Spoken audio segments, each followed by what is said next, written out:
When I was the Prime Minister of Canada, I was often asked this question: why do you support Israel? My response, in effect, was always the same: why wouldn't I support Israel?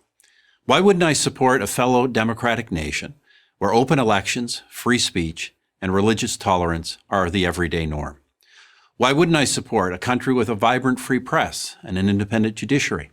Why wouldn't I support a valuable trading partner and a wellspring of amazing technological innovation?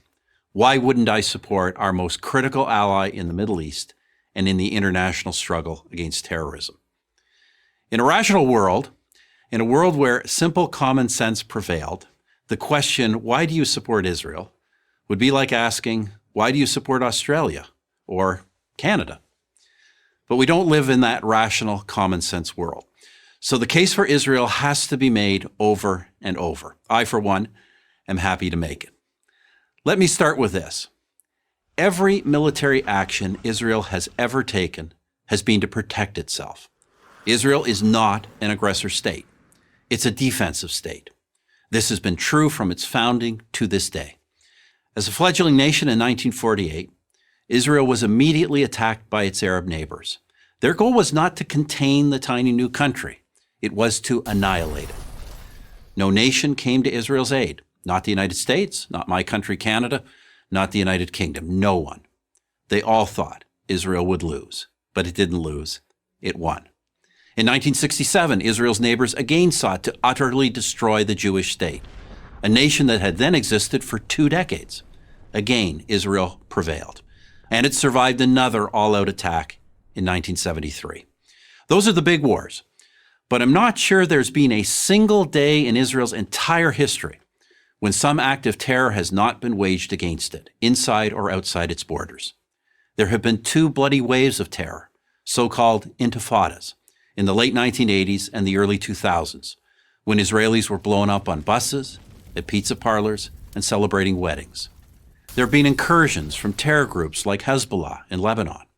There have been thousands of rocket attacks from Hamas in the Gaza Strip, even after Israel completely withdrew from that territory in 2005.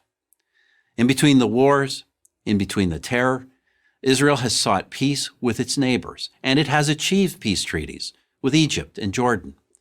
For others, however, every Israeli gesture for peace is met with incitement and violence. I recount this history for one reason. Any nation that has endured what Israel has endured could easily have become a police state. But through it all, Israel has never abandoned its commitment to the rule of law, to democracy, to tolerance. 1/5 of its citizens are Muslim. They enjoy the same rights as Jewish citizens. They occupy key positions in the nation's courts, press, and government, and they have their own parties representing them in the Knesset, Israel's parliament. To say that Muslims in Israel are the freest Muslims in the region is an understatement. How about this as a human rights test? Prisoners in Israel, be they Jewish or Arab, are well treated, well fed, and have access to the best possible medical care. Parents and spouses of these prisoners know where they are and that they are safe. Who else in the region but Israel can make that claim? Through all the wars and all the terror, Israel has survived, and especially in the last 20 years, it has thrived. It's known as Startup Nation, and with good reason. Key components of your cell phone and your laptop were designed in Israel. A drug or a medical device that has saved your life or the life of a loved one may have been developed in Israel. Yet there are leftist politicians, activists, artists, academics, and college students who devote their lives to denouncing Israel, calling for boycotts, demanding it be cut off from academic and professional societies. Do they denounce the Palestinian leadership that hasn't held an election in well over a decade? Do they denounce the leadership of Hamas, who use women and children as human shields to protect their fighters? No, they denounce free, vibrant, democratic, innovative Israel.